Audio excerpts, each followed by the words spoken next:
Jusqu'à présent sur l'île, MLP crush toujours sur Manu, Manu crush toujours sur JLM et Donald est devenu pote avec tout le monde grâce au libéralisme, à l'oligarchie et au fascisme. Et un nouveau jour se lève sur le monde. Manu décide de surveiller JLM comme Retailleau surveille les maires insoumis parce que c'est plus simple que de juste avouer ses sentiments. Puis, paniqué par sa présence, il se casse la gueule avant de se mettre à courir en rond avec son crush dans une scène étrangement familière. MLP, aveugle à l'amour que Manu porte à JLM, s'entraîne à déclarer le sien. Mozart de la finance, sors avec moi. Tu peux répéter. Sors avec moi. Oui, si tu veux. Et pour aller où?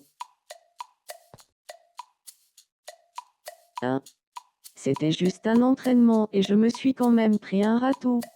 Se prendre un vent par soi-même, c'est un vrai coup dur, mais MLP décide de passer outre et de passer à l'offensive. Car elle a un plan pour se rapprocher de Manu. Il consiste à se mettre en coloc avec lui. Excellente idée! Il faut juste qu'elle croise les doigts pour ne pas le surprendre en train de rouler des grosses pelles à JLM sur le canapé du salon alors qu'il lui faut un préavis de 3 mois pour se casser. Elle propose à Manu de débattre et il accepte sans hésiter. Et ils emménagent donc tous les deux dans l'Ala France, la coloc 100% française. Mais l'amour de MLP résistera-t-il à la promiscuité? L'avenir du monde nous le dira tout de suite, en réalité, car il suffit de 10 secondes à MLP pour se rendre compte qu'en fait, Manu, il ne ferme jamais sa putain de gueule. Et ses sentiments à son égard disparaissent Tiens. immédiatement.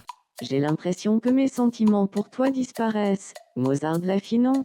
Je le soupçonne aussi d'avoir chié dans la douche et de ne pas relever la cuvette quand il pisse, mais c'est peut-être juste mon expérience personnelle qui parle. Pour tenter de passer à autre chose, elle se casse de nouveau la gueule et attend qu'un autre prince charmant vienne l'aider. Parce que vu sa chambre, je vois pas sur quoi elle aurait pu trébucher.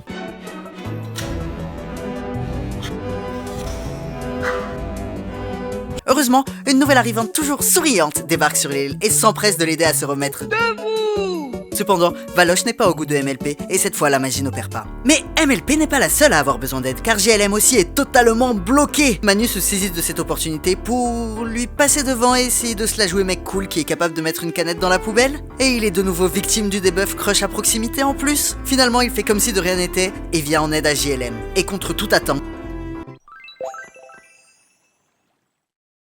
Oh. Oh. Oh. Allez. On y est.